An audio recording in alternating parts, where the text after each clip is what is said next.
وسلم من إناء واحد وكان له شعر فوق الجمة ودون الوفرة.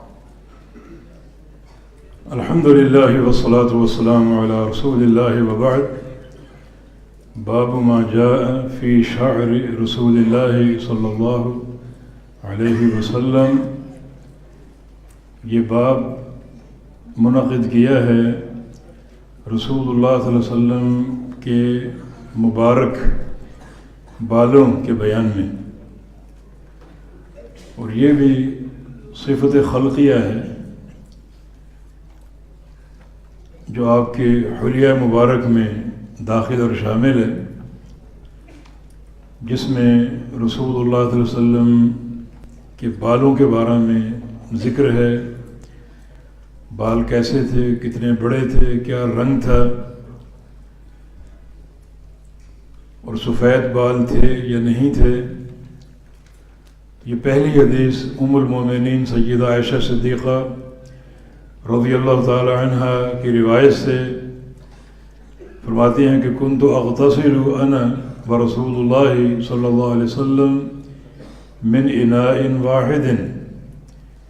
میں غسل کرتی تھی اور رسول اللہ صلی اللہ علیہ وسلم بھی من اناء واحد، ایک ہی برتن سے، یعنی میں اور رسول اللہ صلی اللہ علیہ وسلم ایک ہی برتن سے غسل کیا کرتے تھے.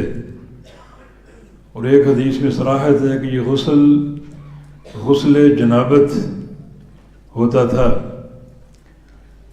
اس حدیث سے اس بات کا جواز ثابت ہوتا ہے کہ مرد اور اس کی بیوی ایک ہی برتن سے غسل کر سکتے ہیں.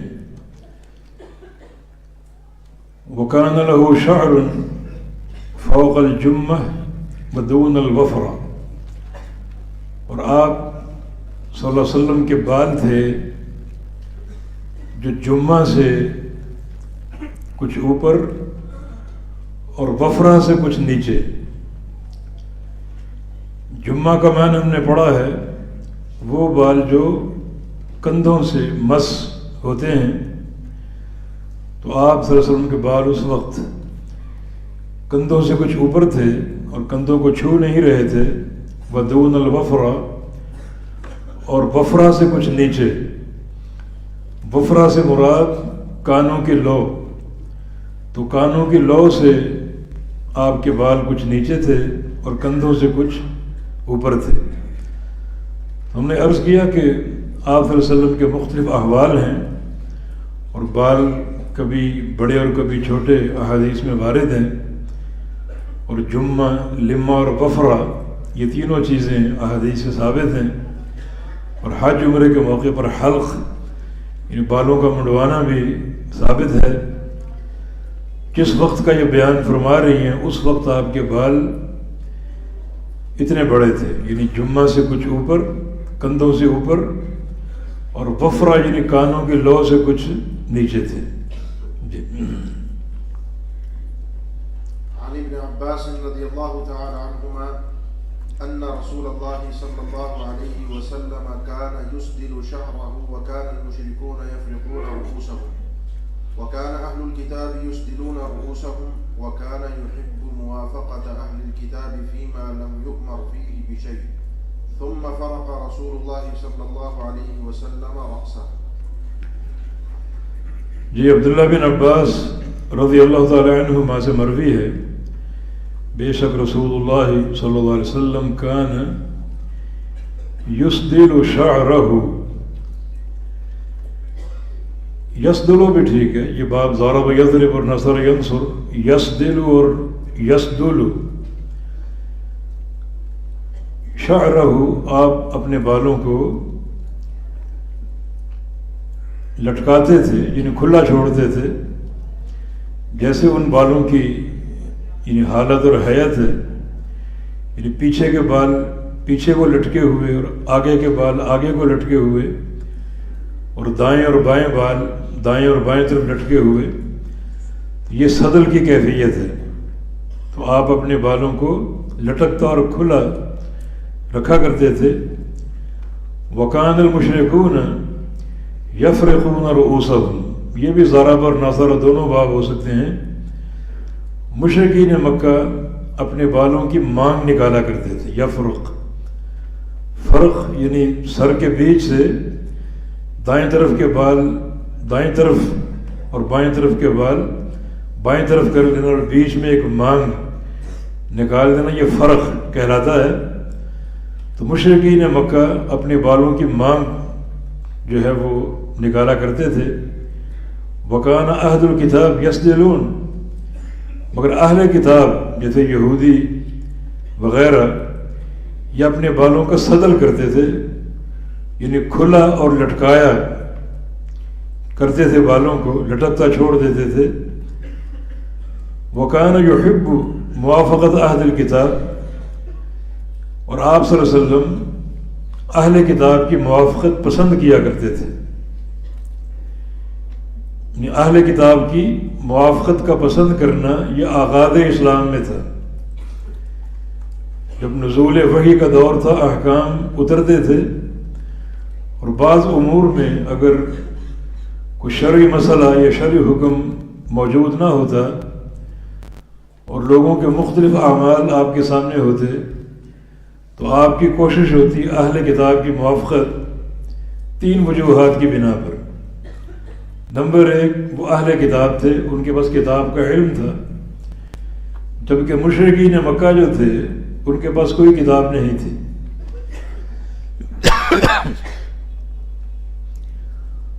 اور بہت سی خرافات اور تخرصات ان کے اعمال میں داخل اور شامل تھی، اور باہر کیف اہل کتاب کے پاس کچھ نہ کچھ کتاب کا علم تھا، اس لیے آپ ان کی موافقت کو پسند کرتے تھے آغاز اسلام میں۔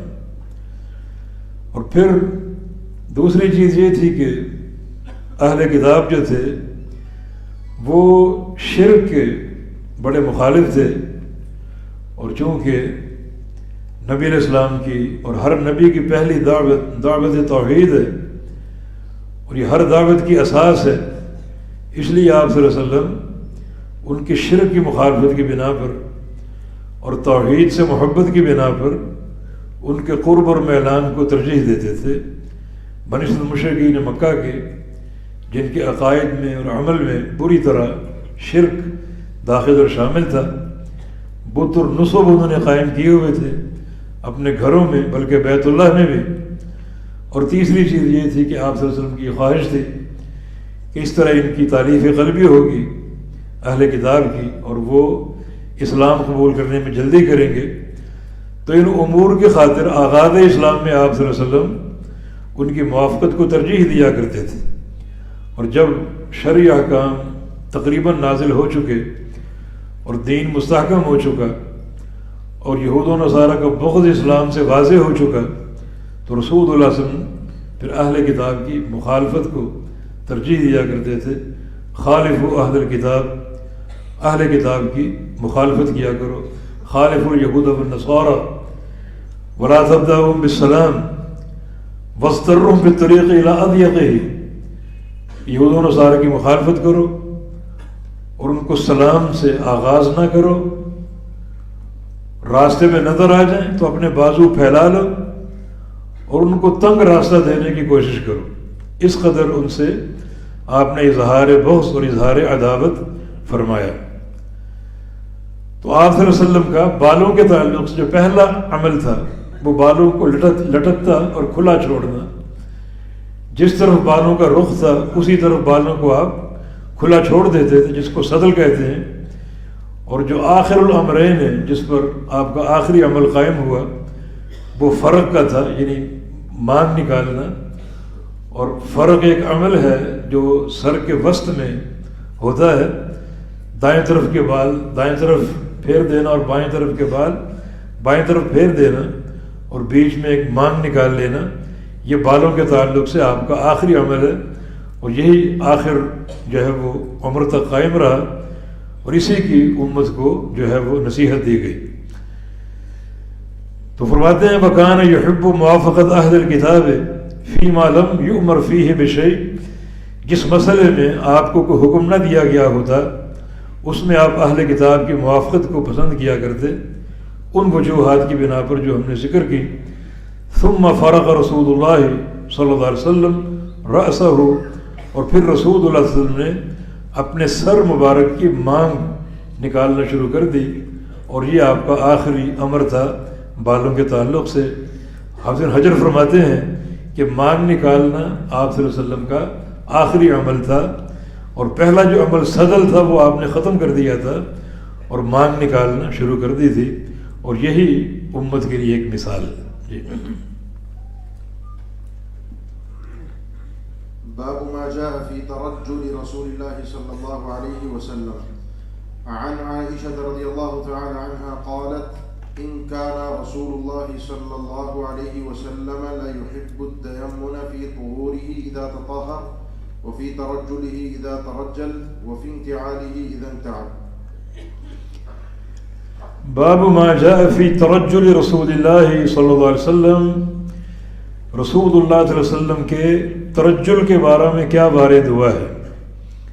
ترجل سے مراد سر کے بالوں کو سنوارنا، صاف کرنا، تنظیف، تصریح، بالوں کو سنوارنا، بالوں کو سیٹ کرنا اور بالوں کو صاف رکھنا. اس بارے میں نبی علیہ السلام سے عملی طور پر کیا وارد ہے. بہت سی احادیث ہیں. ترجل آپ کا عمل ثابت ہے، یعنی کنگھا وغیرہ کرنا اور بالوں کو سنوار کے اور سیٹ کر کے رکھنا، بکھرا ہوا نہ رکھنا. لیکن نبی علیہ السلام کی ایک حدیث ہے کہ نہانی ترجل الا غبا، کہ ترجل کا عمل وقفے وقفے سے کیا جائے. یعنی وہ لوگ غلط کرتے ہیں جو ہر وقت آئینے کے سامنے ہو، ہر وقت بالوں کو سنوارنا، ہر وقت وہ برش یا کنگھا وغیرہ کرتے رہتے ہیں. تو یہ ایک دنیاوی زیب و زینت کی ایک محبت کی علامت ہوتی ہے. وقفے سے کریں، ایک آدھ دن کا ناغہ کر کے کریں. معنی یہ کہ یہ عمل نہ تو ہمیشہ کریں کہ بندے کے عمل سے ظاہر ہو کہ وہ دنیا کی زیب و زینت میں ایک کھو چکا ہے اور اس میں واقع ہو چکا ہے، اور نہ ہی اس کو بالکل چھوڑ دے کہ سر کے بال بکھرے رہیں، بلکہ اس عمل میں میانہ روی ہو. اور میانہ روی کی صورت یہی ہے کہ وہ اپنے بالوں کو کبھی تو سنوار لے اور کبھی سنوارنا ترک کر دے. سنوارنا ترک کرنا بھی ہمیشہ نہ ہو اور سنوارتے رہنا بھی ہمیشہ نہ ہو. ان دونوں چیزوں کو معیوب قرار دیا گیا، بلکہ اس عمل میں میانہ روی ہو اور کبھی سنوارا جائے اور کبھی ترک کر دیا جائے. حدیث میں جو سیدہ عائشہ صدیقہ کی روایت سے مروی ہے کہ رسول اللہ صلی اللہ علیہ وسلم لا يحب التیمن فی طہورہ، آپ پسند کرتے تھے تیمن. تیمن کا معنی دائیں طرف کو ترجیح دینا، داہنی سائڈ کو مقدم کرنا، فی طہورہ اپنے وضو کے عمل میں.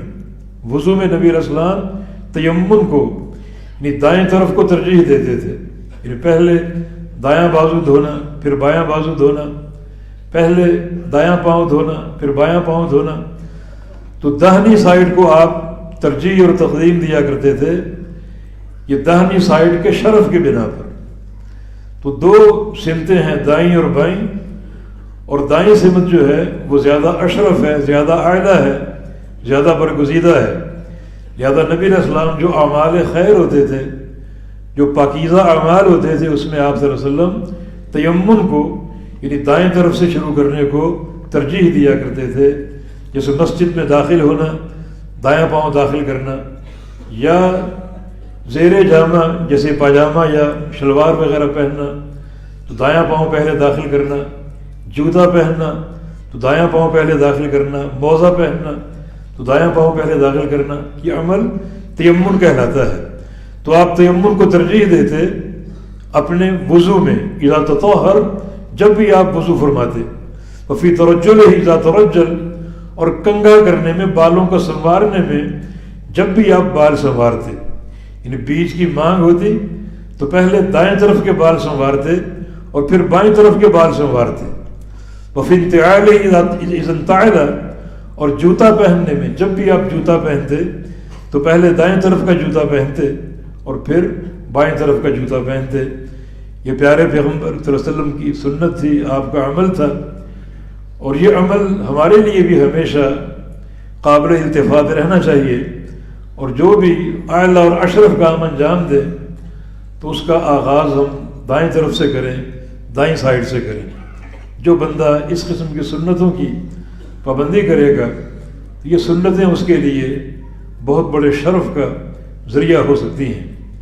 نبی علیہ السلام کی حدیث مبارک، جب قیامت کا دن ہوگا اور اللہ رب العزت پہلے فرائض کا امتحان لے گا، اور اگر فرائض میں کمی کوتاہی ہوگی، اور یقیناً ہر بندے کے فرائض کی ادائیگی میں کمی کوتاہی ہوتی ہے، تو اس دن خالق کائنات کی رحمت اور اس کی محبت کے آثار ظاہر ہوں گے۔ اور ایک اثر یہ بھی کہ اللہ تعالیٰ فرمائے گا، پوچھے گا انظروا هل لعبدی من تطوع، کہ دیکھو میرے بندے کے کچھ نوافل ہیں، کچھ تطوع ہیں۔ یہ سارے امور تطوع ہیں، یہ سارے امور تطوع ہیں۔ فرائض میں کمی ہے، نماز میں کمی بیشی رہ گئی، خشوع میں کمی، حضور قلبی میں کمی، تو اللہ تعالیٰ حساب موقوف نہیں کرے گا۔ یہ اس کی رحمت کے آثار میں سے کہ میرے بندے کے نوافل دیکھو، میرے بندے کا تطوع دیکھو۔ اور یہ عمل بھی تطوع میں شامل ہے کہ یہ وہ بندہ ہے جو پوری زندگی اہتمام کرتا رہا، مسجد میں داخل ہوتا دایاں پاؤں داخل کرتا، شلوار پہنتا دایاں پاؤں داخل کرتا، جوتے پہنتا دایاں پاؤں داخل کرتا، موزے پہنتا دایاں پاؤں داخل کرتا، بالوں کو سنوارتا دائیں طرف کو مقدم کرتا۔ یہ عمل تطوعات میں شامل ہے، اور یہ بندے کے جو نقائص ہیں فرائض وغیرہ میں، ان کی کوتاہی کو، کمی کو پورا کرنے کا سبب بنیں گے۔ تو یہ اللہ رب العزت کی رحمت کی شدت کے مظاہر میں سے ہے کہ بندہ اگر ان اعمال کا خیال رکھے گا تو یقیناً یہ نیکیاں اس کے اعمال کو، اعمال نامہ کو بھرنے اور بھاری کرنے کا ذریعہ اور سبب بنے گی۔ تو اس حدیث سے واضح ہوا کہ نبی علیہ السلام ترجل میں، بالوں کو سنوارنے میں دائیں طرف کو مقدم کرتے، دائیں سائڈ کے شرف اور اس کے تقدس اور عظمت کی بنا پر۔ باب ما جاء في شيب رسول الله صلى الله عليه وسلم عن قتادة قال قلت لأنس بن مالك رضي الله عنه هل خضب رسول الله صلى الله عليه وسلم قال لم يبلغ ذلك إنما كان شيبا في صدغيه ولكن أبو بكر رضي الله تعالى عنه خضب بالحناء والكتم۔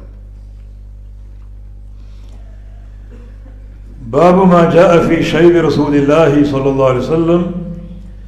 شیب سفید بالوں کو کہتے ہیں، بڑھاپے کو بھی۔ کیا وارد ہوا ہے رسول اللہ صلی اللہ علیہ وسلم کے سفید بالوں کے بارے میں؟ آپ کی داڑھی مبارک میں یا آپ کے سر کے بالوں میں سفید بالوں کے بارے میں کیا وارد ہوا ہے؟ تو یہ شیب یعنی سفید بال، یہ بھی صفت خلقیہ میں شمار ہوتی ہے۔ صفت خلقیہ میں معنی یہ کہ نبی علیہ السلام کے سر مبارک میں یا آپ کی داڑھی مبارک میں سفید بال تھے یا نہیں تھے، اور اگر تھے تو ان کی مقدار کیا ہے، کتنے بال سفید تھے، یہ اس باب کا موضوع ہوتا ہے۔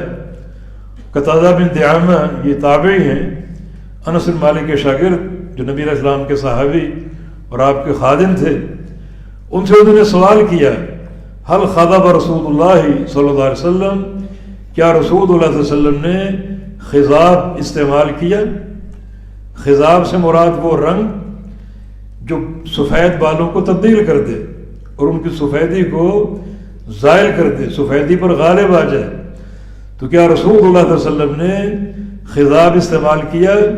قال، انس بن مالک نے جواب دیا لم یبلغ ذالک، کہ نبی علیہ السلام خضاب استعمال کرنے کے مرحلے تک نہیں پہنچے تھے، اتنے سفید بال آپ کے نہیں تھے کہ آپ خضاب استعمال کرتے اور بالوں کی سفیدی کو زائل کرتے، اس مرحلے تک آپ پہنچے ہی نہیں۔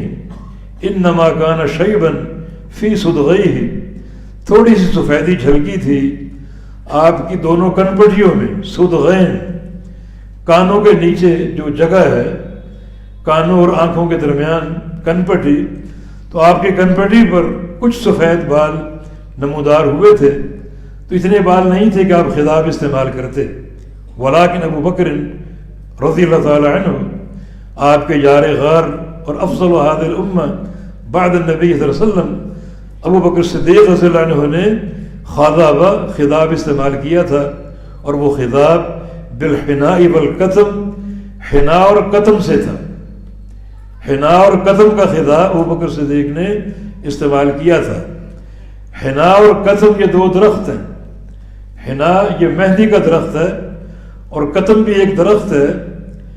حنا کا رنگ سرخ ہوتا ہے اور قتم کا رنگ سیاہ ہوتا ہے، اور دونوں درختوں سے آپ نے جو پتے یا بوٹیاں اتار کر اور ان کا مکس رنگ آپ نے تیار کیا، نہ وہ خالص سرخ مہندی کا رنگ ہوتا تھا اور نہ وہ خالص سیاہ قتم کا رنگ ہوتا تھا، بلکہ دونوں کو مکس کرتے، اور اس طرح حمرہ یعنی سرخی اور سواد یعنی سیاہی دونوں مکس ہو کر ایک نیا رنگ بن جاتی، اور وہ آپ استعمال کرتے تھے۔ تو آپ کے بالوں کا نہ تو خالص سرخ ہوتا اور نہ خالص سیاہ ہوتا، بلکہ سرخی اور سیاہی ان دونوں کے مابین ایک رنگ بن جاتا جو ان دو درختوں سے حاصل ہوتا۔ تو اس حدیث چند مسائل سامنے آئے۔ ایک تو یہ کہ نبی علیہ السلام نے خضاب استعمال نہیں کیا، اس لیے نہیں کیا کہ آپ کے بال سفید بہت کم تھے اور خضاب استعمال کرنے کا موقع آپ کو ملا ہی نہیں، اس مرحلے میں آپ داخل ہی نہیں ہوئے، صرف آپ کے دونوں کن پٹیوں میں کچھ سفید بال تھے، مگر ابو بکر صدیق رضی اللہ عنہ نے خضاب استعمال کیا، اور ان کا خضاب حنا اور قتم ان دو درختوں کا مکسچر تھا۔ حنا کا سرخ رنگ اور قتم کا سیاہ رنگ، ان کو ملا کر ایک نیا ملغوبہ بن جاتا، اور ایک نیا رنگ جو تھا وہ پیدا ہو جاتا، جو نہ تو خالص سرخ ہوتا اور نہ خالص سیاہ ہوتا، اور وہ خضاب آپ نے استعمال فرمایا۔ جی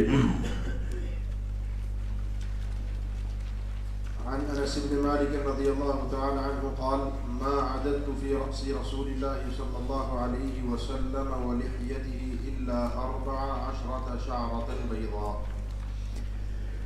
جی انس بن مالک رضی اللہ عنہ وہ فرماتے ہیں کہ ما عددت، میں نے نہیں شمار کیا، فی رأس رسول اللہ صلی اللہ علیہ وسلم، رسول اللہ صلی اللہ علیہ وسلم کے سر میں، ولحیتہ اور آپ کی داڑھی مبارک میں، الا 14 شعرة بیضاء، مگر 14 سفید بال۔ جناب انس کا قول ہے، اور وہ ان کا محل کیا تھا جیسے میں نے عرض کیا، ایک تو انفقہ، یہ انفقہ یہ نچلے ہونٹ کے نیچے جو بال ہیں ان میں کچھ سفید بال تھے، دوسرا صدغین، ان دونوں کنپٹیوں میں کچھ سفید بال ظاہر ہوئے، اور تیسرا مفرق الراس، یہ سر کی مانگ کے ساتھ کچھ بال 2-4 سفید نظر آیا کرتے تھے۔ تو یہ جناب انس بن مالک کا قول کہ 14 سفید بال میں نے گنے۔ ایک حدیث میں 20 کا عدد ہے، تو یہ کوئی تعارض نہیں ہے، معنی یہ کہ بہت کم بال تھے۔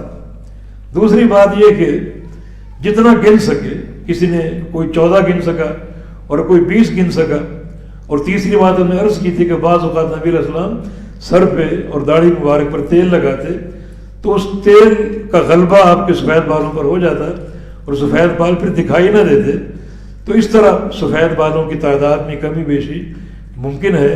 تو یہ جو مختلف عدد آتے ہیں یہ تناقض یا تعارض نہیں ہے، جس صحابی کا علم جہاں تک پہنچ سکا بالوں کو شمار کرنے میں انہوں نے وہ ذکر کر دیا۔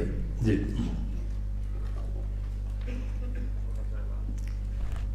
اعلان ہے، روڈ پر فلیٹ کے سامنے کسی کی گاڑی کھڑی ہوئی ہے جس کی وجہ سے راستہ کافی بلاک ہوا ہے، تو صاحب سے گزارش ہے اپنی گاڑی ہٹا دیں۔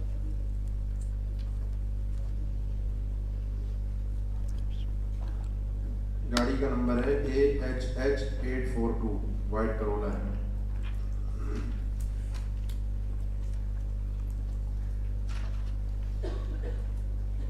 عن ابن عباس رضي الله تعالى عنهما قال قال أبو بكر يا رسول الله قد شبت، قال شيبتني هود والواقعة والمرسلات وعما يتساءلون وإذا الشمس كورت۔ اس حدیث کا مضمون یہ ہے کہ نبی علیہ السلام کے سر مبارک یا داڑھی مبارک میں جو سفید بال نمودار ہوئے اس کا سبب کیا تھا۔ مشہور بات یہی ہے کہ ایک انسان پر دنیا کے غم سوار ہوں اور پریشانیاں لاحق ہوں تو وہ پریشانیاں اس کے بال سفید کر دیتی.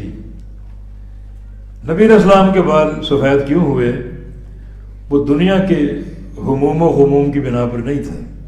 دنیا آپ کی تنگی کا شکار تھی اور بڑے فاقے جھیلنے پڑے، آپ کو پیٹ پر پتھر باندھنے پڑے، بہت سی پریشانیاں لاحق تھیں، مگر بالوں کی سفیدی دنیاوی پریشانیوں کی بنا پر نہیں تھی، کیونکہ دنیا کی کوئی حقیقت نہیں ہے اور نہ ہی دنیا کی پریشانی اور دنیا کے دکھ درد آخرت کے مقابلے میں کوئی حیثیت رکھتے ہیں. تو آپ کے بال سفید کیوں ہوئے؟ اس حدیث میں اس کا جواب ہے. عبداللہ بن عباس فرماتے ہیں قال ابو بکر، ابو بکر صدیق نے کہا یا رسول اللہ صلی اللہ علیہ وسلم قد شبت، آپ بوڑھے ہو گئے، آپ کے بال سفید ہو گئے. قال، فرمایا شیبتنی ہود، مجھے قرآن کی سورہ ہود نے بوڑھا کر دیا ہے. سورہ ہود پڑھ کر میرے بالوں میں سفیدی آ گئی. والواقعہ اور سورہ واقعہ، والمرسلات اور سورہ مرسلات، وعما یتساءلون اور سورۃ النبأ، وإذا الشمس كورت اور سورہ تکویر. ان صورتوں نے مجھے بوڑھا کر دیا. تو آپ کے بالوں کی سفیدی دنیاوی پریشانیوں کی بنا پر نہیں تھی، نہ ان کی کوئی حیثیت ہے، بلکہ آپ کی بالوں کی سفیدی امور آخرت کے تعلق سے تھی. چنانچہ سورہ ہود، اس سورہ ہود کا جو موضوع ہے وہ انبیاء کرام کی دعوت ہے. انبیاء کرام کا اپنی قوموں کو دعوت دینا اور قوموں کا رویہ اور سلوک، انبیاء کا صبر اور انبیاء کی عظیمت، یہ ہر نبی کی زندگی میں ان کو حاصل ہوا اور یہی سارے امور اللہ کے نبی کے ساتھ بھی تھے. تو آپ صلی اللہ علیہ وسلم نے فرمایا کہ سابقہ انبیاء کے قصے اور ان کے واقعات اور قوموں کو ان کو ستانا اور ان کو تنگ کرنا، انبیاء کا پریشان ہونا اس امر دعوت کی بنا پر، اور قوموں کا رویہ اور انبیاء کا صبر و عظیمت، ان سارے امور کو پڑھ پڑھ کر مجھ پر ایسا ایک غم طاری ہوا کہ میرے بالوں میں سفیدی آ گئی، حالانکہ یہ سفیدی کی عمر نہیں تھی. اور باقی صورتیں سورہ واقعہ، سورہ مرسلات، سورۃ النبأ اور سورہ تکویر، ان تمام صورتوں میں قیامت کا ذکر ہے اور قیامت کے چہرے اور قیامت کے وقوع کا ذکر ہے، قیامت کی شدت کا ذکر ہے، جس کو بار بار پڑھ کر ایک غم اور ہم ایسا طاری ہوا کہ بال جو ہیں وہ ان میں سفیدی آ گئی اور بڑھاپا وقت سے پہلے مجھ پر طاری اور قائم ہو گیا. نبی علیہ السلام کی حدیث ہے من سرہ ان ينظر الى یوم القیامت کأنہ رأی عین فلیقرأ اذا الشمس کورت واذا السماء انفطرت واذا السماء انشقت. اگر کسی شخص کو خواہش ہو کہ آج ہی قیامت کا وقوع دیکھ لے، قیامت تو قائم ہوگی جب ہوگی، اگر کوئی چاہتا ہے کہ آج ہی اپنی نگاہوں سے قیامت کا قائم ہونا دیکھ لے تو یہ 3 صورتیں پڑھ لے. اذا الشمس کورت، اذا السماء انفطرت اور اذا السماء انشقت. یہ تینوں صورتیں قیامت کا چہرہ ہے کہ قیامت کا چہرہ دیکھ کر کیا حالت ہوگی، سورج کی، چاند کی، ستاروں کی، آسمانوں کی، پہاڑوں کی، زمینوں کی اور ساری مخلوقات کی. قیامت کا منہ دیکھ کر کس قدر پریشانی طاری ہوگی. تو اگر کوئی قیامت کا وقوع دیکھنا چاہتا ہے تو ان 3 صورتوں کی تلاوت کر لیا کرے. تو پیارے پیغمبر صلی اللہ علیہ وسلم کے سر اور داڑھی مبارک میں چند سفید بال نمودار ہوئے تھے. اس سفیدی کا سبب امور دنیا نہیں تھے، بلکہ اس سفیدی کا سبب امور آخرت، انبیاء کے واقعات، قوموں کا انبیاء کے ساتھ سلوک، انبیاء کا صبر. یہ صبر اختیار کرنا پڑے گا اور یہ عظیمت اختیار کرنی پڑے گی. ان تمام چیزوں پر غور کر کے اور پھر ان صورتوں کو پڑھ کر جن میں قیامت کے وقوع کا ذکر ہے، فرمایا کہ شیبتنی، ان صورتوں نے مجھے بوڑھا کر دیا. یہ سفید بال جو نمودار ہوتے ہیں یہ بندے کے لیے ایک تنبیہ ہوتی ہے کہ بڑھاپا آ گیا اور وقت موت جو ہے وہ قریب سے قریب تر ہوتا جا رہا ہے. اور سفید بال جو ہیں ایک اور تنبیہ ہوتی ہے کہ انسان اپنے آپ کو سنوار لے، اپنی اصلاح کر لے.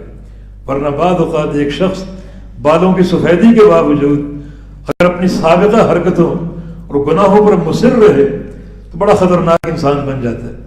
نبی علیہ السلام کی ایک حدیث ہے کہ ثلاثۃ لا یکلمہم اللہ یوم القیامہ ولا یزکیہم ولہم عذاب علیم. 3 قسم کے لوگ ایسے ہیں اللہ تعالیٰ قیامت کے دن ان سے کلام نہیں کرے گا اور ان کو پاک نہیں کرے گا اور ان کے لیے دردناک عذاب ہوگا. ان میں سے ایک الشیخ الزانی، بوڑھا زانی، وہ شخص جس پر بڑھاپا آ چکا ہے. اور ایک حدیث کے الفاظ ہیں الاشیمت الزانی، اشیمت یعنی شیخ کی جگہ اشیمت کے لفظ ہے. اور اشیمت اس شخص کو کہتے ہیں جس کے بالوں میں سفید بال آ جائیں، سیاہ بالوں میں کچھ سفید بال ظاہر ہو جائیں، نمودار ہو جائیں، اس کو اشیمت بولتے ہیں. تو سفید بالوں کے نمودار ہونے کے بعد بھی اس کی رغبت ہو زنا کی طرف، اس کی سوچ گندی ہو، اس کی نگاہیں غلیظ ہوں، پاکیزہ نہ ہوں، اور اس کی زبان کی باتیں بھی اسی جسم کے شوق کی طرف میلان رکھتی ہو، یہ اشیمت الزانی. اللہ قیامت کے دن اس سے بات نہیں کرے گا، اس کو پاک نہیں کرے گا اور اس کو دردناک عذاب میں جھونک دے گا. یہ سفید بال ایک تنبیہ ہے، سفید بال ایک نصیحت، ایک واعظ. اپنی اصلاح کر لو، سدھر جاؤ، اور جو سابقہ حرکتیں ان کو چھوڑ دو اور توبۃ النصوح کر کے اللہ تعالیٰ کی طرف رجوع اختیار کر لو. باقی 2 بندے، ان میں سے ایک بادشاہ، کذاب بادشاہ، الملک الکذاب، جھوٹا بادشاہ، اور تیسرا الفقیر المختال، تکبر کرنے والا فقیر، تکبر کرنے والا فقیر. یہ تینوں عمل جو ہیں یہ بندے کی فطرت کے خلاف ہے. بندے کی تو بوڑھا ہو چکا، اب بھی زنا کی طرف میلا. ایک بندہ جوان ہو، نوجوان ہو، اس کا میلان سمجھ میں آتا ہے، وہ بھی خطرناک ہے. لیکن تو بوڑھا ہو چکا پھر بھی اس طرف میلان، تو یہ طبیعت اور فطرت سے یہ بات میل نہیں کھاتی. دوسرا جھوٹا بادشاہ، تجھے جھوٹ بولنے کی کیا ضرورت ہے؟ تیرے پاس فوج ہے، طاقت ہے، قوت ہے، سرمایہ ہے، مال ہے، تجھے کس کا خوف ہے کہ جھوٹ بول رہے؟ اور تیسرا متکبر فقیر، کہ تو بھیک مانگتا ہے.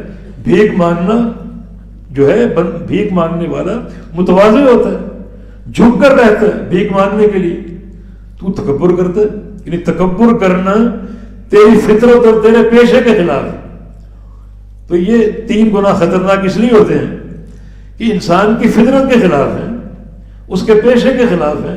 اس کے باوجود ان کا یہ 3 گناہ کرنا اس بات کی علامت ہے یہ گناہ ان کی فطرت میں شامل ہو چکے، فطرت کا حصہ بن چکے ہیں. اور گناہ اگر انسان کی عادت بن جائے اور انسان کی فطرت بن جائے وہ زیادہ خطرناک ہے. تبھی ان کی بھیانک سزا اللہ پاک نہیں کرے گا، عذاب علیم میں جھونک دے گا اور کبھی ان سے بات تک نہیں کرے گا. والعیاذ باللہ. باب ما جاء في خطاب رسول الله صلى الله عليه وسلم. عن أبي رمثة التيمي قال أتيت النبي صلى الله عليه وسلم مع ابن لي فقال ابنك هذا؟ فقلت نعم أشهد به. قال لا يجني عليك ولا تجني عليه.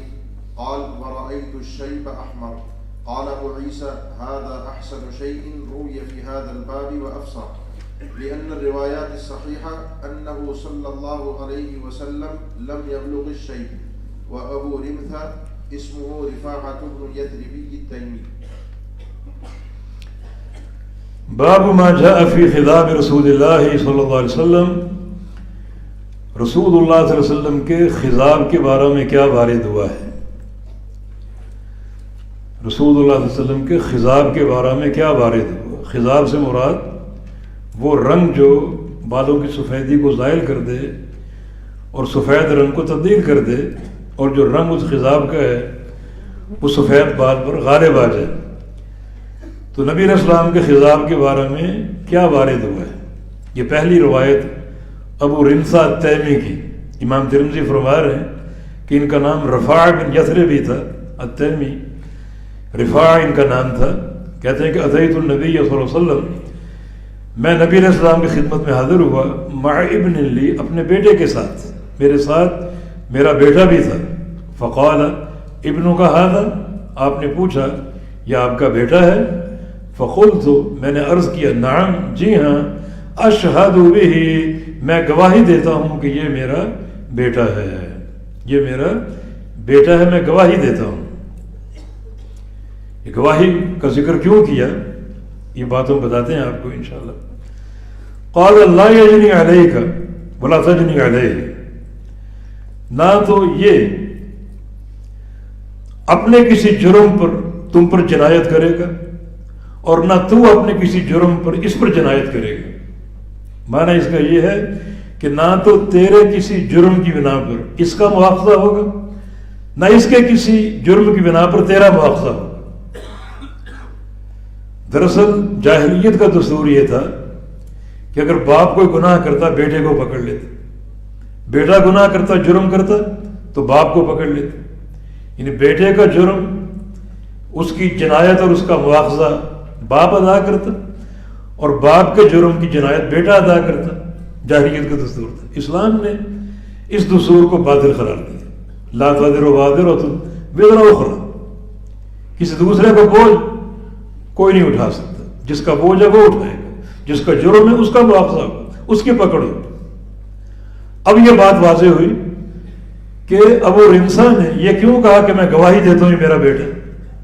اس لیے کہا کہ میرا بیٹا ہے، اس بات میں میری گواہی موجود ہے، لہذا آئندہ کبھی کوئی جرم اگر مجھ سے سرزد ہوا تو چونکہ میرا بیٹا ہے اور میں گواہی دے چکا ہوں، اس کا مواخذہ میرا بیٹا ادا کرے گا، اس کی پکڑ میرا بیٹا دے گا.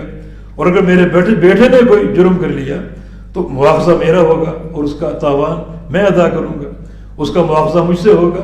اس لیے بڑی شدت کے ساتھ ہی کہا کہ میرا بیٹا ہے اور میں گواہی دیتا ہوں تاکہ یہ بات نوٹ ہو جائے کہ واقعی یہ میرا بیٹا ہے.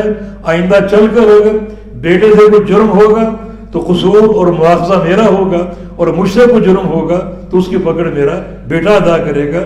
اس لیے اس جاہلیت کے رسم کی بنا پر اس نے یہ بات کہی. مگر نبی علیہ السلام نے اس قانون کو توڑا، جاہلیت کے اس قاعدے کو آپ نے باطل قرار دیا اور فرمایا لا یجنی علیک ولا تجنی علیہ، کہ نہ تو تمہارے کسی جرم پر تمہارے بیٹے کا مواخذہ ہوگا اور نہ تمہارے بیٹے کے کسی جرم پر تمہارا مواخذہ ہوگا، بلکہ اب قانون یہی ہے کہ لا تزر وازرۃ وزر اخری، کہ کسی دوسرے کا بوجھ کوئی نہیں اٹھائے گا، ہر بندہ اپنا بوجھ خود اٹھائے گا. قال ورأیت الشیب احمر، اور میں نے نبی علیہ السلام کے سفید بالوں کو سرخ رنگ میں تبدیل دیکھا. ابو رنسا کا بیان کہ جب میں پہنچا آپ حاضر ہوا تو جو آپ کے چند سفید بال تھے انہیں میں نے سرخ پایا. مانا آپ کی خضاب کی رنگت سرخ تھی. پیچھے گزرا کہ اتنے بال ہی نہیں تھے کہ آپ خضاب استعمال کرتے، خضاب کی حد کو پہنچے ہی نہیں. آپ چند گنتی کے بال تھے، 14-15 بال، 20 بال، تو ان کو خضاب کی ضرورت ہی نہیں تھی. تو یہ احمر انہوں نے کیوں کہا؟ اس کا جواب یہی واضح سمجھ میں آتا ہے کہ آپ صلی اللہ علیہ وسلم بعض اوقات تیل استعمال کیا کرتے تھے اور وہ تیل جو تھا اس کی جو رنگت تھی وہ سفید بال کو سرخ ظاہر کرتی تھی. وقتی طور پر وہ بال سرخ رنگ کے ہو جاتے. جو کالے بال وہ تو کالے ہی، لیکن سفید بال اس تیل کی رنگت کو قبول کر کے وہ سرخ ہو جاتے تھے. یعنی خضاب آپ نے استعمال نہیں کیا لیکن تیل کے استعمال سے سفید بالوں میں سرخی آ جاتی. اور بعض تیل ایسے ملتے ہیں جو سفید بالوں کے رنگوں کو عارضی طور پہ تبدیل کر دیتے. امام ترمذی قال ابو عیسیٰ، امام ترمذی کی کنیت ہے، ھذا احسن شیء روی فی ھذا الباب وافسر، یہ حدیث اس باب میں سب سے عمدہ حدیث ہے اور سب سے واضح ہے. اس حدیث میں کیا واضح ہو رہا ہے؟ کیوں؟ لأن الروایات صحیحہ انہ صلی اللہ علیہ وسلم لم یبلغ الشیبہ، صحیح روایتوں سے یہ بات ثابت ہو رہی ہے کہ پیغمبر علیہ السلام سفیدی کی حد کو نہیں پہنچے تھے کہ آپ کے سارے بال یا زیادہ تر بال سفید ہو چکے ہوں. چند بال سفید ہوئے تھے جن کو خضاب کی ضرورت نہیں تھی. اس حدیث نے واضح کر دیا کہ آپ نے خضاب استعمال نہیں کیا لیکن تیل کی رنگت سے آپ کے بالوں کا، سفید بالوں کا رنگ سرخ محسوس ہوتا تھا. خضاب آپ نے استعمال نہیں کیا. اب تک جو سابقہ حدیثیں اور یہ حدیث، اس میں تطبیق کی شکل بالکل واضح ہے کہ اللہ کے پیارے پیغمبر کے بال بہت تھوڑے تھے، خضاب استعمال کرنے کی نوبت نہیں آئی. لیکن اگر کبھی کبھی سرخ بال آپ کے لوگوں نے دیکھے تو وہ تیل کی رنگت کی بنا پر تھے. آپ تیل استعمال کرتے تھے اور سر کے بالوں پر، داڑھی کے بالوں پر تیل استعمال کرنا اللہ کے پیارے پیغمبر کی سنت ہے. تو بعض اوقات وہ تیل کی رنگت جو تھی وہ سفید بالوں پر غالب آ جاتی.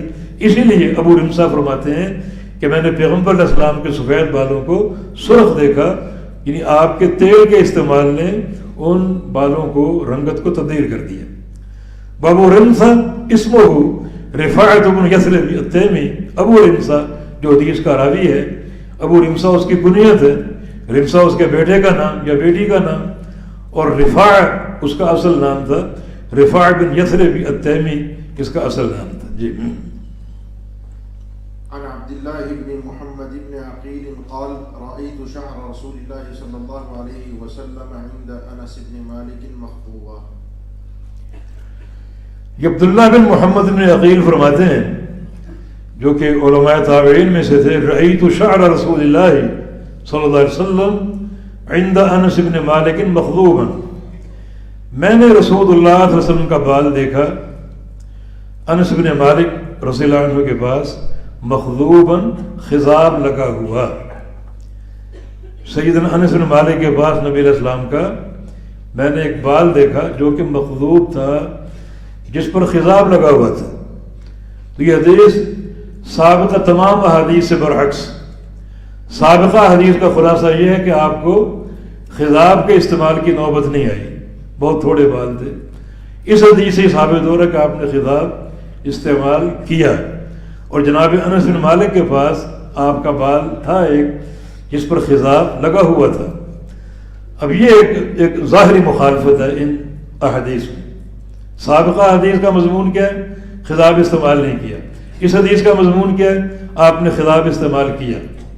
امام نووی رحمہ اللہ اس میں تطبیق دیتے ہیں کہ آپ نے خضاب استعمال نہیں کیا اول الامر میں، اور پھر بعد میں آپ نے خضاب استعمال کیا. جن احادیث میں خضاب استعمال نہ کرنے کا ذکر ہے وہ مقدم ہے، وہ پہلے کا عمل آپ کا، اور بعد کا عمل کیا ہے کہ آپ نے خضاب استعمال کر لیا. اس کی اہمیت کے پیش نظر، کیونکہ خضاب استعمال کرنے کی آپ نے اہمیت جو ہے وہ بیان فرمائی ہے. یہودیوں کی اور نصارہ کی مخالفت کرو، وہ خضاب استعمال نہیں کرتے، تم خضاب استعمال کرو. تو آغاز میں آپ نے خضاب استعمال نہیں کیا، لیکن مسئلے کی اہمیت کو اجاگر کرنے کے لیے آپ کا ارشاد بھی موجود ہے اور آپ کا عمل بھی کہ آپ نے خضاب استعمال کر لیا. ویسے بھی خضاب استعمال نہ کرنا اور خضاب استعمال کرنا، پہلی حدیث نفی پر مشتمل ہے اور یہ حدیث اس بات پر مشتمل ہے. اور حدیث میں اگر نفی اور اس بات میں تعارض آ جائے تو اس بات نفی پر مقدم ہوتا ہے. کیوں؟ اس لیے کہ اس بات میں علم زائد ہے. جو صحابی یہ خبر دے رہے ہیں کہ آپ نے خضاب استعمال کیا، اس کے پاس ایک ایسا علم ہے جو اس کے پاس نہیں کہ آپ نے خضاب استعمال نہیں کیا. تو مثبت جو ہے جس کی خبر اس بات پر مشتمل ہے اس کے پاس علم زائد ہے، اور علم زائد مقدم ہوتا ہے. الذی یعلم حجت علی من لا یعلم، جاننے والا نہ جاننے والے پر حجت ہوتا ہے. اور ویسے بھی خضاب استعمال کرنا من باب زیادت ثقہ ہے، اور ثقہ کی زیادتی قابل قبول ہے. اس لیے جو اصل جو تطبیقی اس میں جو مراحل علماء نے ذکر کیے، خلاصہ کلام یہ ہے کہ جن احادیث میں خضاب استعمال نہ کرنے کا ذکر ہے یہ عمل آپ کے قبل کا ہے، اور بعد میں آپ نے خضاب استعمال کر لیا. اور یہ استعمال کرنے کی ایک اباحت بلکہ استحباب آپ سمجھ لیجئے، کیونکہ جو حدیثیں اس خضاب استعمال کرنے پر دلالت کرتی ہیں یہ آپ کا آخر الامر ہے جو کہ پہلے کے امر پر مقدم ہوگا، اور اس میں خضاب استعمال کرنے کی جو ہے وہ ایک تاکید یا آپ کا عمل جو ہے وہ ثابت ہو رہا ہے. تو جناب عبداللہ فرماتے ہیں کہ میں نے نبی علیہ السلام کا بال انس بن مالک کے پاس دیکھا جو کہ مخضوب تھا، جس پر خضاب لگا ہوا تھا، اور وہ بال واقعی رسول اللہ صلی اللہ علیہ وسلم کا تھا جس کے شاہد انس بن مالک ہے. آج کے دور میں بہت سے شعبدہ باز منہ مبارک یہ نبی علیہ السلام کا بال، کوئی سند نہیں، سب جھوٹ. یہ بات نوٹ کر لیں کہ آج کے دور میں نبی علیہ السلام کی کوئی نشانی موجود نہیں، نہ کوئی آپ کا کپڑا، نہ کوئی آپ کا برتن، نہ کوئی آپ کا بال، کوئی چیز موجود نہیں سوائے ایک نشانی کے، اور وہ مصحف قرآن پاک جو تصویر کے ساتھ نشانیاں لوگ بیان کرتے ہیں اس کی طرف لوگ مارے پھر رہے ہیں، نذرانے دیتے ہیں، مال خرچ کرتے ہیں، اور جو ایک مکمل باضابطہ اور انتہائی مقدس نشانی آپ کے دور کی موجود ہے مصحف کی شکل میں، اس پر توجہ نہیں۔ لوگوں کی سوچ کا انداز بڑا عجیب۔ ایک بندے نے ٹماٹر کاٹا، وہ بیج کی ترتیب ایسی تھی جیسے اللہ لکھا ہوا ہے، اب وہ ٹماٹر میڈیا پر آ گئے، لوگ سفر کر کے ٹماٹر دیکھنے جا رہے ہیں، وہ 2-4 دن بعد سوکھ کے ختم ہو گیا، وہ معاملہ ختم ہو گیا۔ یعنی وہ ٹماٹر دیکھنے کا شوق ہے، اور وہ قرآن جو اللہ کی وحی سے اترا، جس میں 1000 بار اللہ کا نام آسمان سے اترا، لوح محفوظ سے اترا، اللہ پاک کی وحی جبریل کے ذریعے قلب محمد صلی اللہ علیہ وسلم پر اس کی طرف توجہ نہیں، 1000 بار اللہ کا نام لکھا ہوا ہے، اس پر توجہ نہیں۔ ٹماٹر پہ وہ نام لکھا کسی نے مشہور کر دیا، اس کے لیے سفر ہو رہے ہیں، اس کے لیے مال خرچ ہو رہے ہیں، نذرانے خرچ کیے جا رہے، نذرانے دیے جا رہے۔ وہ پرانی بات ہے، ہمارے علاقے میں ایک دفعہ جب ہم نارتھ کراچی میں تھے، بڑا اعلان ہوا کہ منہ مبارک کی زیارت ہو، منہ مبارک آج رات زیارت ہو، تانتا بند کیا جناب، مسجد بھر گئی۔ ہمیں بھی دیکھنے کا شوق ہوا، جا چلے گئے، پوچھا اس سے کہ اس کی سند ہے آپ کے پاس؟ سند نہیں، یہ توارثاً چلا ہے، باپ دادا سے، میرے باپ نے اپنے دادا سے، انہوں نے اپنے باپ سے، اپنے اس طرح چلا ہے، سند نہیں۔ میں نے عرض کیا چلو منہ مبارک چیک کر لیتے ہیں، آپ یہ بتائیں کہ نبی علیہ السلام کا سایہ تھا یا نہیں تھا؟ کہا سایہ نہیں تھا، ان کا عقیدہ ہے نا اللہ کے پیغمبر کا سایہ نہیں تھا۔ میں نے کہا چلو اس بال کو روشنی میں لاتے ہیں، اس کا سایہ بنتا یا نہیں بنتا؟ اگر سایہ نہ بنا تو آپ کا عقیدہ درست، سایہ نہیں تھا آپ کا، بال بھی صحیح، اور اگر سایہ بن گیا تو پھر آپ کا عقیدہ بالکل باطل ہو۔ یہ بات سن کے گھبرا گیا، وہ آئیں بائیں شائیں کر کے وہاں سے اس نے دفع ہونے کی سوچی اور غائب ہو گئی۔ تو جھوٹ ہے سارا، نبی علیہ السلام کے دور کی کوئی چیز آج موجود نہیں، کسی عجائب گھر میں کوئی چیز نہیں ہے سوائے قرآن پاک کی۔ اس کی طرف آؤ، توجہ دو اور اللہ کی طرف رجوع اختیار کرو۔ جی باب ما جاء في لباس رسول الله صلى الله عليه وسلم عن أم سلمة رضي الله تعالى عنها قالت كان أحب الثياب إلى رسول الله صلى الله عليه وسلم يلبسه القميص. ما جاء في لباس رسول الله صلی اللہ علیہ وسلم، کیا وارد ہوا ہے رسول اللہ صلی اللہ علیہ وسلم کے لباس کے بارے میں، جس سے بدن کو ڈھانپا جاتا ہے، اس تعلق سے کیا وارد ہوا ہے۔ یہ صفت متعلقہ ہے جس کا نبی علیہ السلام سے تعلق ہے۔ میں نے بتایا تھا کہ صفات کی 3 قسمیں، صفت خلقیہ، خلقیہ اور متعلقہ۔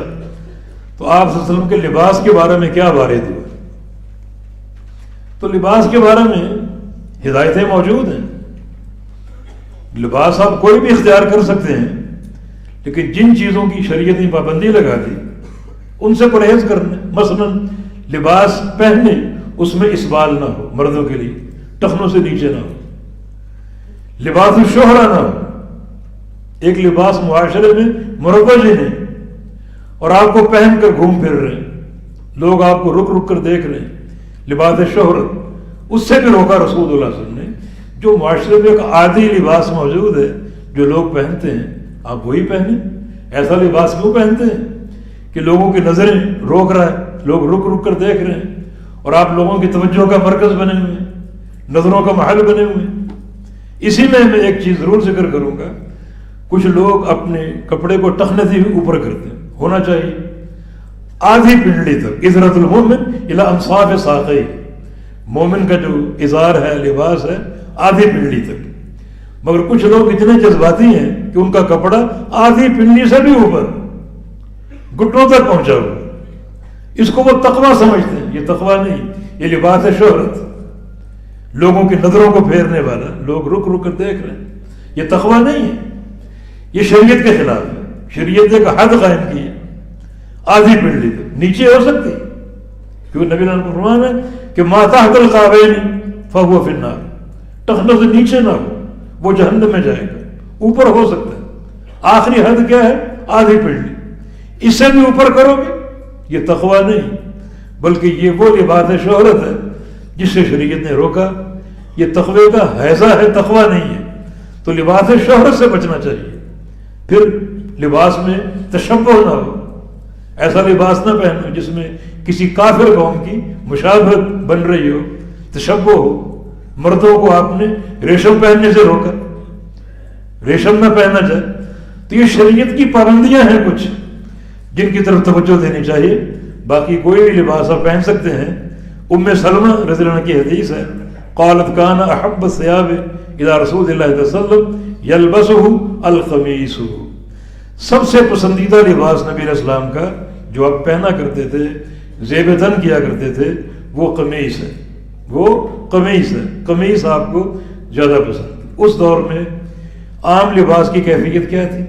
ایک تہبند ہوتا جس کو نیچے باندھا جاتا، ایک ازار ہوتا چادر جس کو اوپر اوڑھا جاتا. اب اوپر کا لباس چادر کی صورت میں اس کو بار بار سنبھالنا، جیسے آپ احرام باندھتے ہیں تو چادر بار بار سیٹ کرنا پڑتی، چلتے پھرتے وہ گر سکتی ہے، الجھ سکتی ہے، اس کو بار بار سنبھالنا پڑتا ہے. اس دور میں یہ لباس عام تھا اور لوگ پہنتے تھے. لیکن نبی علیہ السلام کو اس لباس کے مقابلے میں، چادر کے مقابلے میں قمیص زیادہ پسند. قمیص کی تعریف یہ ہے جس کے اوپر اتنا بڑا سوراخ ہو جس سے سر داخل ہو جائے، اور دائیں بائیں دو سوراخ ہو جس سے آستینیں داخل ہو جائیں. دائیں بائیں آستینیں ہوں اور اوپر سے سر داخل کرنے کے لیے شگاف موجود ہو اور وہ بدن کو ڈھانپ لے، وہ قمیص کہلاتی ہے. یہ آپ کو زیادہ پسند کیوں تھا؟ کیونکہ اس کو پہننا بھی آسان ہے، اتارنا بھی آسان ہے اور سنبھالنا بھی آسان. یہ پہن کر آپ چلیں پھریں، دوڑیں بھاگیں، یہ گرے گی نہیں اور نہ کوئی مشکل پیدا کرے گی. برف چادر کے اس کے استعمال میں مشکل ہو سکتی ہے، رکاوٹیں ہو سکتی ہیں. اس لیے رسول اللہ صلی اللہ علیہ وسلم کو زیادہ جو پسند تھا لباس وہ قمیص تھا. جی. عن انس بن مالك رضي الله تعالى عنه قال كان احب الثياب الى رسول الله صلى الله عليه وسلم يلبسه الحبر.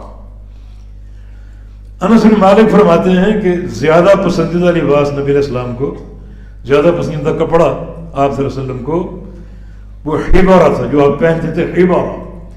حبارہ بربدن عنبہ. حبارہ ایک یمنی چادر ہے، یمنی چادر جو سوت اور روئی دونوں سے ملا کر بنتی ہے، دونوں سے وہ تیار ہوتی ہے. تو اس دور میں یمنی کپڑا اور یمنی زیور وغیرہ کافی مشہور اور معروف تھے اور لوگ وہ خریدتے بیچتے، ان کی تجارت ہوتی. تو اللہ کے پیارے پیغمبر صلی اللہ علیہ وسلم کو حبارہ یمنی چادر آپ کو تحفہ دی گئی اور آپ نے وہ استعمال فرمائی. یہ حبارہ کا اصل معنی ہوتا ہے زینت، سجاوٹ، تزیین و آرائش. حبارہ حبرت و تحبیرہ. ابو موسیٰ اشعری نے کہا تھا کہ اگر مجھے پتا ہوتا آپ میری تلاوت سن رہے ہیں تو اور میں سجا کر پڑھتا اور خوبصورت پڑھتا. تو حبارہ میں تزیین اور خوبصورتی کا معنی ہے. تو وہ چادر خوبصورت ہوتی، مزین ہوتی، اس میں کچھ نقش و نگار بھی ہوتا اور وہ یمن کی تیار کردہ ہوتی، سود اور روئی سے وہ تیار کی جاتی تھی اور نبی علیہ السلام کو وہ پسند تھی. ابن قیم نے لکھا ہے کان احب ثیاب الیہ البیاض والحبارہ. اللہ کے پیارے پیغمبر کو یہ دو لباس پسندیدہ تھے، ایک تو سفید رنگ کا اور ایک حبارہ لباس جس میں سرخ رنگ میں اور کوئی رنگ مکس ہوتا، دھاری دار ہوتا یا اور کوئی رنگ مکس کر کے ایک نیا رنگ تیار ہوتا جو نہ تو خالص سرخ ہوتا اور نہ خالص سفید یا پیلا ہوتا. تو یہ رنگ آپ کو پسند تھا اور یہ آپ جو ہے وہ زیب تن فرمایا کرتے تھے. تو سفید اور حبارہ یہ دو لباس آپ کو پسند تھے، لیکن سفید کی تلقین زیادہ ہے. نبی علیہ السلام کی مرفوع حدیث بھی ہے کہ علیکم بالبیاض فی الثیاب یلبسھا احیاؤکم، کہ سفید لباس پہنا کرو، سفید رنگ اختیار کیا کرو. زندہ لوگ سفید کپڑے پہنے. فکفنوا فیھا موتاکم، اور سفید کپڑے ہی میں اپنے مردوں کو دفن کیا کرو، کفن دیا کرو. فإنھا من خیر ثیابکم، اس لیے کہ سفید رنگ جو ہے تمہارا بہترین اور سب سے بہترین لباس. جی. عن عائشة رضي الله تعالى عنها قالت خرج رسول الله صلى الله عليه وسلم ذات غداة وعليه مرق من شعر أسود. ام المؤمنین فرماتی ہیں کہ رسول اللہ صلی اللہ علیہ وسلم ایک صبح تشریف لائے وعلیہ مرط، اور آپ پر مرط آپ نے زیب تن فرمایا تھا. مرط ایک لمبی اور چوڑی اور بڑی چادر کو کہتے ہیں، کساء طویل، لمبی چادر اور کشادہ چادر. یہ اتادر بھی جس کو بطور ازار کے استعمال کر کے جسم کے ارد گرد لپیٹا جائے، جو طویل بھی ہو، عریض و وسیع ہو، کہ پورے بدن کو ڈھانپ سکے. تو رسول اللہ تشریف لائے، یہ ایک چادر آپ نے اپنے بدن کے ارد گرد لپیٹی ہوئی تھی، جو کہ ازار اور ردا دونوں کا کام کر رہی تھی. اوپر کے بدن کو، نیچے کے بدن کو پورا اس نے ڈھانپا ہوا تھا. تو یہ تھی من شعر اسود، سفید بالوں کی، یہ سفید روئی کی، سیاہ بالوں کی، یعنی سیاہ اس کا رنگ تھا، یعنی سیاہ روئی کے بالوں سے وہ تیار کی گئی تھی، اور وہ آپ نے زیب تن فرمائی ہوئی تھی. معنی یہ ان تمام حدیث کا کہ نبی علیہ السلام نے مختلف موقعوں پر مختلف لباس پہنے. تو جو بھی آپ کے معاشرے میں مروج لباس ہو آپ پہن لیجئے، بس ان لباسوں میں وہ محظور نہ ہو جن کا ہم نے ذکر کیا. ٹخنے سے نیچے نہ ہو، لباس شہرہ نہ ہو، ریشم نہ ہو مردوں کے لیے، کسی قوم کا تشبہ نہ ہو، ان تمام عوارض سے پاک ہو. تو کوئی بھی لباس آپ پہن سکتے ہیں، جیسا کہ نبی علیہ السلام کے مختلف لباس ثابت ہوئے. آپ نے قمیص بھی پہنی، حبارہ پہنی، پیچھے حلے کا ذکر ہے، اور یہاں سفید بالوں کے ایک کمبل کا یا ایک وسیع چادر کا ذکر ہے جو آپ نے زیب تن فرما رکھی تھی. تو کوئی بھی لباس آپ پہن سکتے ہیں جو معاشرے میں مروج ہو، بس شرعی محظورات سے خالی ہو جن کا ہم نے ذکر کیا. واللہ اعلم. جی. باب ما جاء في خف رسول الله صلى الله عليه وسلم. عن عبد الله بن بريدة عن أبيه أن النجاشي أهدى النبي صلى الله عليه وسلم خفين أسودين ساذجين فلبسهما ثم توضأ ومسح عليهما. باب ما جاء في خف رسول الله صلی اللہ علیہ وسلم. کیا وارد ہوا ہے رسول اللہ صلی اللہ علیہ وسلم کے موزوں کے بارے میں. خف موزہ، اس کی جمع خفاف، تثنیہ خفین. تو خفین کا معنی دو موزے اور خفاف جمع کئی موزے. تو نبی علیہ السلام کے موزوں کے بارے میں، جرابوں کے بارے میں کیا وارد ہوا. یہ حدیث عبداللہ بن بریدہ کی. خف یعنی موزہ، اس کی تعریف یہ ہے کہ وہ چمڑا یا وہ کپڑا جو پورے پاؤں کو ڈھانپ لے ٹخنوں تک، ٹخنوں سے اوپر بھی جا سکتا ہے، ٹخنوں سے لے کر پورے پاؤں کو ڈھانپ لے، وہ خف کہلاتا ہے. تو عبداللہ بن بریدہ اپنے والد بریدہ اسلمی سے روایت کرتے ہیں ان النجاشی کہ نجاشی حبشہ کا بادشاہ تھا.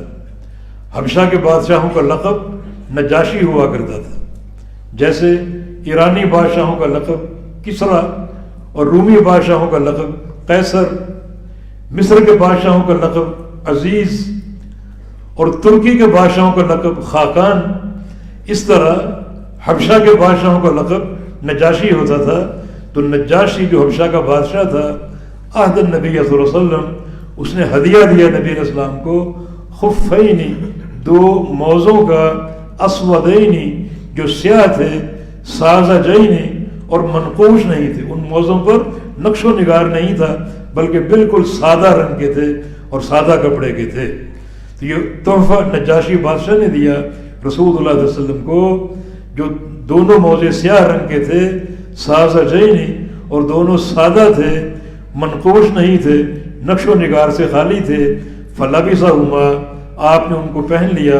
ثم توضأ، پھر آپ نے وضو کیا. فمسح علیہما، اور ان موزوں پر آپ نے مسح کیا. ان موزوں پر آپ نے مسح کیا. اس حدیث سے کئی باتیں معلوم ہوئی. ایک نجاشی بادشاہ جس نے آپ کو ہدیہ دیا، اور یہ ہدیہ سن 6 ہجری میں دیا تھا. سن 6 ہجری میں نجاشی مسلمان ہوا تھا اور وفد جو حبشہ میں موجود تھا اس کے ہاتھ نبی علیہ السلام کو اس نے تحائف بھیجے تھے. ان تحائف میں یہ 2 موضع بھی شامل تھے. نجاشی بادشاہ 6 ہجری میں مسلمان ہوا، 9 ہجری میں فوت ہوا. اللہ تعالیٰ نے نجاشی کی فوتگی کی اطلاع نبی علیہ السلام کو مدینہ میں دی اور آپ نے ایک میدان میں صحابہ کو جمع کر کے اس کا جنازہ غائبانہ ادا فرمایا. تو نجاشی بادشاہ نے یہ تحفہ دیا اور آپ نے قبول کیا، اور یہ قبول کرنا آپ کے مکارم اخلاق کا حصہ ہے اور تحفہ قبول کرنا چاہیے. اور پھر ساتھ یہ بھی ثابت ہو رہا ہے فلبثہ ہوا، اور آپ نے وہ فوراً پہن بھی لیے. جو ہی آپ کو تحفہ وصول ہوا آپ نے وہ فوراً پہن بھی لیے. یہ بھی مکارم اخلاق کا حصہ ہے. کوئی بندہ تحفہ دے اور آپ اس قدر خوشی کا اظہار کریں کہ اس کو فوراً استعمال کر لیں، تو اس میں تحفہ دینے والے کی تطیب خاطر ہوگی، وہ خوش ہوگا کہ ہم نے ایک چیز دی اور جس کو دی اس نے استعمال کی، تو اس کی خوشی کی خاطر اور اس کی رضا اور رغبت کی خاطر اس کو فوری استعمال کرنا یہ بھی آپ کے آداب میں شامل ہے. تو آپ نے اس کو فوراً جو ہے وہ پہنا، فوراً استعمال کیا، تاکہ جو وفد موجود ہے اس میں سے کوئی بھی اگر نجاشی کے پاس جائے گا اور خبر دے گا کہ نبی علیہ السلام نے آپ کے موزے فوراً پہن لیے تھے تو وہ بھی خوش ہوگا اور اس کی یہ تطیب خاطر کا ذریعہ ہوگا. فلبثہما، آپ نے وہ فوراً پہن لیے. ثم توضا، پھر آپ نے وضو کیا. ومسح علیہما، اور موزوں پر آپ نے مسح کیا. تو یہ مسح بھی نبی علیہ السلام کا مسنون عمل ہے، اللہ تعالیٰ کی طرف سے ایک رخصت ہے. مسح یعنی پاؤں دھونے کی بجائے موزوں پر مسح کر لیا جائے. ہاں کچھ حدود و قیود ہیں کہ موزے پہنے جائیں تو آپ باوضو ہوں، باوضو ادخلتہما طاہرتین، باوضو ہو پہنے تو پھر مسح کرنا چاہیے. اور وقت کی قید بھی ہے، مسافر کے لیے 3 دن 3 راتیں اور مقیم کے لیے 1 دن 1 رات. تو یہ مسائل ان سے ثابت ہو رہے ہیں جو اس باب میں جو مقصود ہے اللہ کے پیغمبر کا موزے پہننا یہ ثابت ہو رہے ہیں. جی باب ما جاء في نعل رسول الله صلى الله عليه وسلم.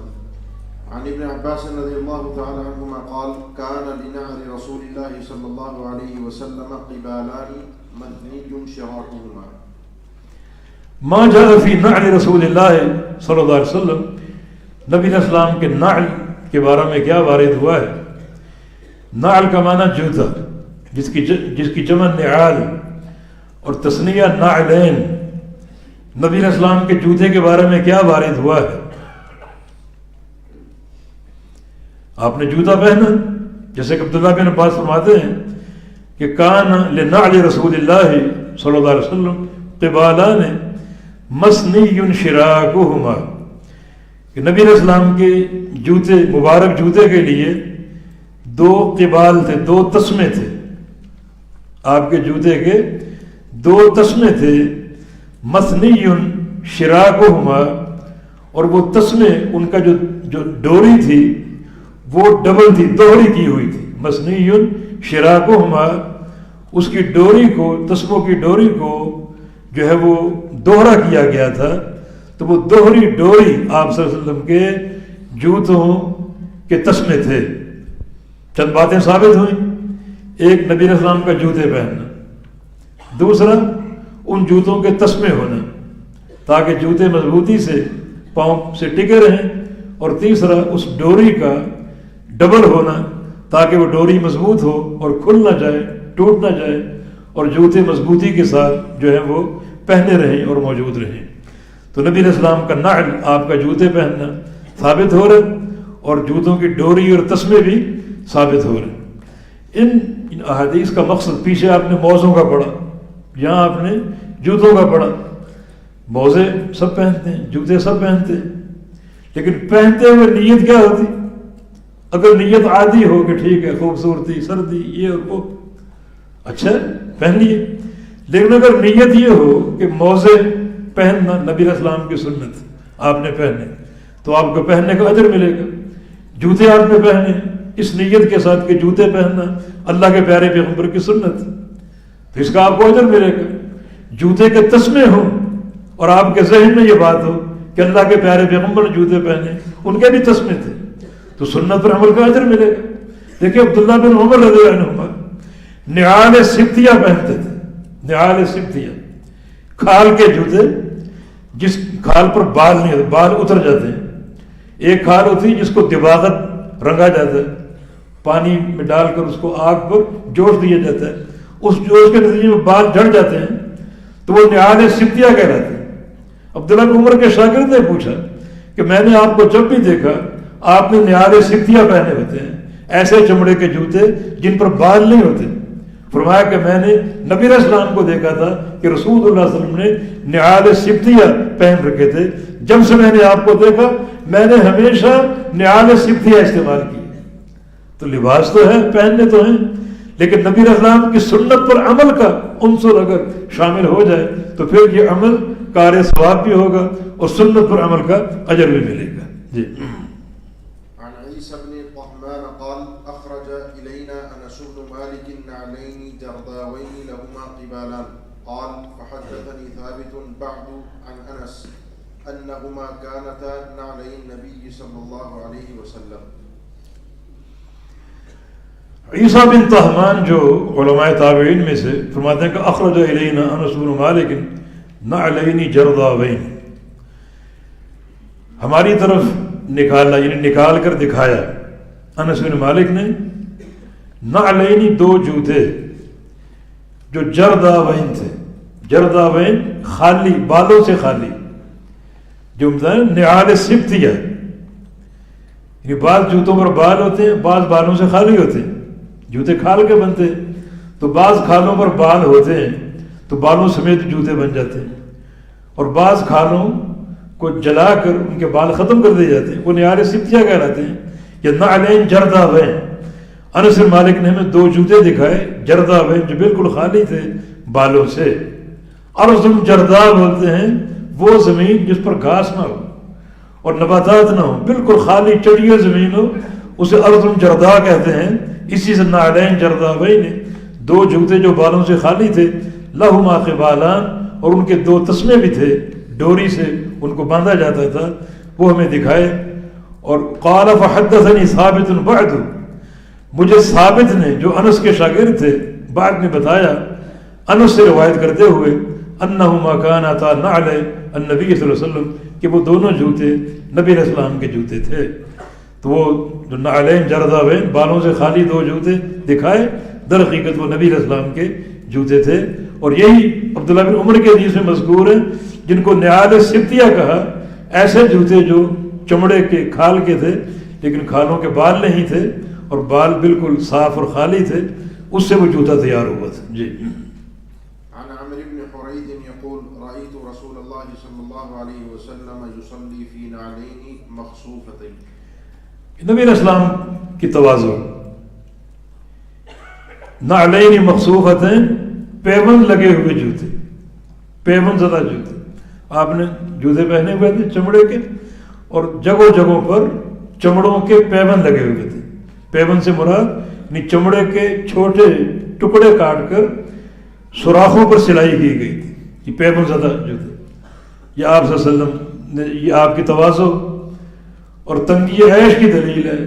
وہ ہستی جس کے لیے پیشکش اللہ تعالیٰ کی طرف سے ہوئی تھی کہ چاہیں تو مکہ کے پہاڑوں کو سونے کا بنا دیں، اور جو حجر و شجر جو کینکریاں ہیں انہیں ہیرے بنا دیں، انہیں قیمتی پتھر بنا دیں۔ فرمایا کہ نہیں، مجھے فقر پسند ہے، احب ان آکل یوم واجوع یوم، میری چاہت یہ کہ ایک دن کھانا کھاؤں اور ایک دن بھوکا رہوں، جس دن کھانا کھاؤں اس دن خوب تیری حمد و ثنا بیان کروں، اور جس دن بھوکا رہوں اس دن خوب صبر کروں، تاکہ یہ صبر و شکر میری زندگی کا دائمی حصہ بن جائے۔ تو یہ دو جوتے کس شخصیت کے؟ جن کے لیے پیشکش ہوئی کہ یہ مکہ کے پہاڑوں کو سونے کا بنا دیں، اربوں خربوں ٹن سونا آپ کو دے دیں جو آپ کے ساتھ ساتھ چلیں، مگر آپ نے یہ پیشکش قبول نہیں کی۔ آپ صلی اللہ علیہ وسلم کے دو جوتے مخصوفتین، پیوند لگے ہوئے، یہ آپ کی تنگی عیش، آپ کی تواضع اور فخر کی نشاندہی۔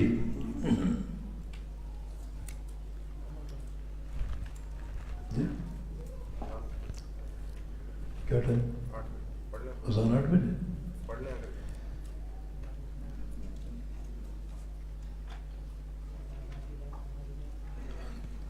چلے. باب ما جاء في ذكر خاتم رسول الله صلى الله عليه وسلم. عن انس بن مالك قال كان نقش خاتم رسول الله صلى الله عليه وسلم محمد سطر ورسول سطر والله سطر. ہاں یہ باب ہے باب ما جاء فی ذکر خاتم رسول اللہ صلی اللہ علیہ وسلم کہ کیا وارد ہوا ہے احادیث میں نبی صلی اللہ علیہ وسلم کی انگوٹھی کے ذکر میں، آپ کی انگوٹھی کے تذکرے میں احادیث میں کیا وارد ہوا. خاتم یعنی وہ انگوٹھی یا چھلا جو ہاتھ کی انگلی پر پہنا جاتا ہے، اس خاتم کے تعلق سے کیا وارد ہوا ہے کہ آپ نے انگوٹھی پہنی مگر لیٹ پہنی. آپ کا انگوٹھی پہننا خاصا لیٹ تھا. یہ سمجھے کہ 6 صدی ہجری کے آخر میں جب آپ نے بادشاہوں کو خطوط لکھے تھے، نجاشی کو اور قیصر کو اور کسریٰ کو، تو آپ سے کہا گیا تھا کہ یہ ملوک جو ہیں یہ خط قبول نہیں کرتے جب تک مہر نہ ہو. تو آپ صلی اللہ علیہ وسلم نے انگوٹھی بنوائی اور اس کے جو فص تھا اس پر آپ نے مہر اپنی بنائی جس پر محمد رسول اللہ آپ نے لکھا. تو پھر آپ جو خطوط بھیجا کرتے ملوک کو یا دعوتی خط، ان کو اپنی مہر لگا کر آپ بھیجا کرتے تھے تاکہ بالکل مصدقہ ہو اور یہ وہم ختم ہو جائے کہ وہ مہر کے بغیر خط قبول نہیں کرتے، تاکہ حجت ان پر قائم ہو جائے. تو اس لیے یعنی 6 ہجری کے اواخر میں آپ کا انگوٹھی پہننا ثابت ہے. تو اب انگوٹھی کے تعلق سے 2 باتیں بالکل صاف ہیں. اگر انگوٹھی کسی مقصد کے لیے ہو جیسے مہر وغیرہ، قاضی ہے، حاکم ہے، بادشاہ ہے، فیصلے صادر کرنے والا، فتویٰ لکھنے والا، تو اس کو اپنے فتوے پر اپنے فیصلے پر مہر لگانی پڑتی ہے. تو یہ ہے انگوٹھی کا استعمال حاجت کی بنا پر، ضرورت کی بنا پر، یہ سنت ہے. نبی علیہ السلام نے انگوٹھی پہنی اس حاجت کی بنا پر. اور ایک انگوٹھی کا استعمال بغیر حاجت کے، یہ مباح ہے کیونکہ نبی علیہ السلام کے دور میں آپ کے سامنے صحابہ نے انگوٹھیاں پہنی. صحابہ کرام کو تو خطوں پر مہر نہیں لگانی تھی مگر انہوں نے انگوٹھیاں بنائیں، انگوٹھیاں پہنی. نبی علیہ السلام کے سامنے یہ عمل ہوا جو اس کی اباحت اور جواز کی دلیل. تو حاجت کے تحت انگوٹھی بنانا اور اس کو مہر کے طور پہ استعمال کرنا یہ پوری کی پوری اللہ کے پیغمبر کی سنت ہے. اور حاجت کے بغیر انگوٹھی استعمال کرنا جائز اور مباح ہے کیونکہ پیغمبر علیہ السلام کے سامنے صحابہ نے انگوٹھیاں بنائیں اور پہنی اور استعمال کی. انس بن مالک فرماتے ہیں کہ کان نقش خاتم رسول اللہ صلی اللہ علیہ وسلم محمد سطر و رسول سطر واللہ سطر. اللہ کے پیارے پیغمبر کی انگوٹھی کا نقش کیا تھا؟ محمد ایک لائن میں، رسول دوسری لائن میں اور اللہ تیسری لائن میں. محمد الرسول اللہ پیچھے نقشہ بنا ہوا ہے، غالب ہے. کس نے بنایا؟ کہاں دیکھی تم نے؟ یہ نقشہ معروف ہے، یعنی اللہ اوپر ہے، رسول بیچ کی صدر میں، محمد تیسری صدر میں. یعنی بعض علماء نے کسی یعنی متون کا حوالہ دیا ہے کہ اوپر محمد، نیچے رسول، نیچے اور اس سے نیچے لفظ اللہ، لفظ الجلالہ مرقوم ہے. لیکن یہ نقشہ بھی بعض علماء کے قول سے ثابت ہے. بہرکیف یہ بات تو صراحت سے ثابت ہے کہ آپ کی انگوٹھی کی 3 سطریں تھیں. ایک سطر میں محمد، ایک میں رسول اور ایک میں اللہ لکھا ہوا تھا جیسے کہ نقشے میں موجود ہے. تو اس کو آپ نے مہر کے طور پہ استعمال کیا، مہر کے طور پہ استعمال کی. بہت سے سلف سے اس طرح کی مہر ثابت ہے، لیکن ظاہر ہے کہ محمد رسول اللہ کی مہر تو نہیں ہو سکتی، وہ اللہ کے پیغمبر کے ساتھ خاص تھی، نبی علیہ السلام خاص تھی.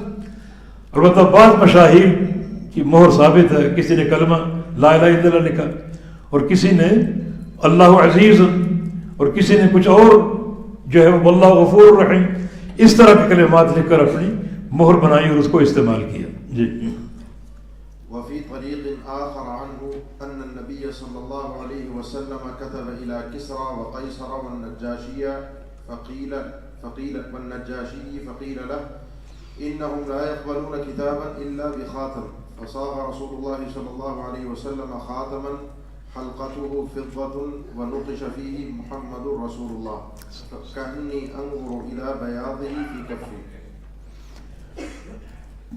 وفي طریق اخرى عنہ، اور ایک اور سند کے مطابق عنہ جو اسی سے مروی، یعنی انس بن مالک سے مروی، ان النبی صلی اللہ علیہ وسلم کتب الی کسریٰ، نبی علیہ السلام نے کسریٰ، قیصر اور نجاشی کو خط لکھا، ان کو اسلام کی دعوت دی. فقیل، تو آپ سے کہا گیا، فقیل لہ، آپ سے کہا گیا، عرض کیا گیا، انہم لا یقبلون کتابا الا بخاتم، کہ یہ بادشاہ جو ہیں، یہ کسریٰ اور قیصر وغیرہ، یہ نہیں قبول کرتے کوئی خط الا بخاتم، مگر مہر کے ساتھ. اگر بغیر مہر کے بھیجیں گے تو وہ قبول نہیں کریں گے، بلکہ وہ مہر زدہ خط جو ہے وہ قبول کرتے ہیں. فصاغ رسول اللہ صلی اللہ علیہ وسلم خاتما، تو نبی علیہ السلام نے انگوٹھی بنائی، حلقتہ فضۃ، جس کا حلقہ جو تھا وہ چاندی کا تھا، چاندی کی انگوٹھی بنائی آپ نے، یعنی صحابہ کی بات کو آپ نے قبول کیا.